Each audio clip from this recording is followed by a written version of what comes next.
సునీత లక్ష్మారెడ్డి గారు అంటే మాకు ఎన్నలేని గౌరవం. అందులో మహిళలంటే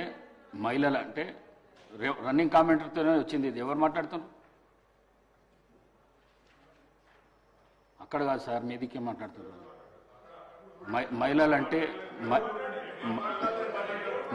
మహిళలంటే ఎన్నలేని గౌరవం నాకు 8 మంది సిస్టర్స్ ఉన్నారు. నేను మహిళలను చాలా ఎక్కువ గౌరవిస్తాను. నేను ఈ సీటు మీద ఉండి నేను మిమ్మల్ని అనుకోవడం మాత్రం చాలా పొరపాటు. అది మీరు మాట్లాడేటప్పుడు రన్నింగ్ కామెంటరీ ఇక్కడి నుంచి అక్కడి నుంచి వస్తున్నది. వారు మాట్లాడేది వినబడతలేదు, నాకే వినబడతలేదు, మీకు వినబడుతుందా అని చెప్పిన. మిమ్మల్ని ఉద్దేశించి వినబుద్ధి అయితే లేదు నా మాట్లాడింది అని చెప్పినా కానీ వారిని ఉద్దేశించి చెప్పింది కాదు నేను. మీరు తప్పుగా భావించిండొచ్చు. మీ మనసు కష్టపడితే